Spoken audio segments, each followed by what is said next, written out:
Folks, it seems like we're getting closer to a world where Derrick Rose might be the first NBA MVP not in the Hall of Fame. Yes, you heard that right, 10.5% chance of making it, according to the basketball reference formula. That's less than Karl-Anthony Towns, by the way. So are we really saying that Rose could be left out while other one-time MVPs like Bill Walton and Willis get in? Now, let's not get too carried away. Walton and Reed had stacked resumes. Walton, finals MVP and the backbone of a championship team, also snagged 3 college MVPs and 2 national titles. Willis, dude was all NBA 5 times and also led his team to a couple of rings. Then there's Derrick Rose.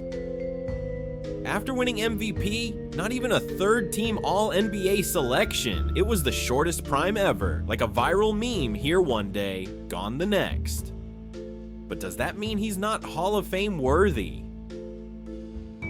Well, before we dive too deep, you gotta remember what the league was like during his MVP run. This wasn't just basketball, this was a narrative. D-Rose wasn't just a kid from the south side of Chicago. He was the hometown hero drafted to the Bulls and giving people hope, coming from poverty, violence, you name it. He was the symbol of you can rise above where you come from. At the same time, LeBron James, he was the villain in everyone's story. He had just dumped his hometown team in Cleveland on national TV for Miami. Can you imagine? It was like watching your ex tell you she's moving to Hawaii with someone richer and better looking, and you're just standing there. So people needed a reason to root against LeBron, and they found one. Derrick Rose. But of course the stat nerds were not on board. They'll tell you Derrick didn't deserve that MVP. His numbers, worse than LeBron's in almost every category, and Chicago's defense, led by coach Tom Thibodeau, was the real star of the show. The Bulls had the league's top defense, so all Derrick had to do was not mess things up too much, and they'd win games. LeBron, of course, ended up locking Derrick up in the playoffs, sending Chicago home in 5 games. But hey, Derrick still won the MVP, and no one can take that away from him. Now, year 4 rolls around, and Rose has the perfect chance to prove everyone wrong. Chicago was once again the top seed. Then tragedy struck. In the first playoff game, he tore his ACL, and the entire trajectory of his career flipped. For all the love people have for him now, it's easy to forget how ugly things got back then. People first blamed Thibs for overplaying him, way too many minutes. But then the hate turned toward Rose. The Bulls needed him in the playoffs, and D-Rose was on the bench in a suit, apparently healthy. Why wasn't he playing? The Bulls leaked that team doctors had cleared him to play, so why was he still sitting? The fans turned against him, and Derrick, feeling that pressure, rushed back. Big mistake. He injured himself again within 10 games and was never the same player. It's crazy how people talk about Rose now as the ultimate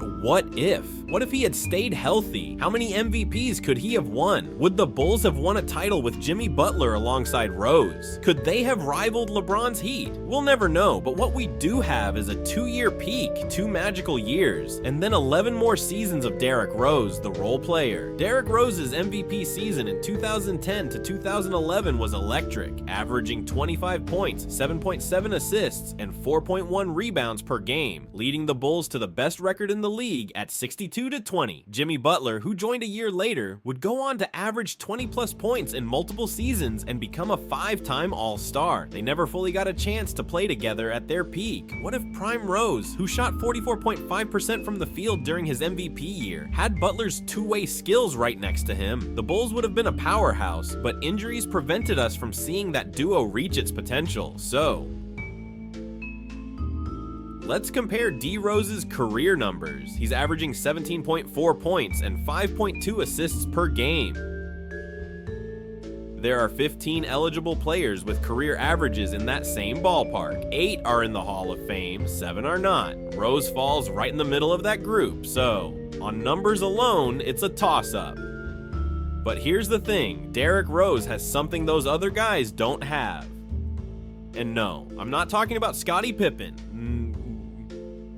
Rose has something you can't measure, something intangible that stats won't ever capture. ESPN did a study in 2018, 7 years after Rose's ACL injury, and guess what? He was the 36th most famous athlete in the world, more famous than Tom Brady and Venus Williams. In 2022, Action Network ranked him as the 3rd most marketable basketball player in the world, behind only LeBron and Steph Curry. How does that happen? We're talking about a guy whose prime was over a decade ago.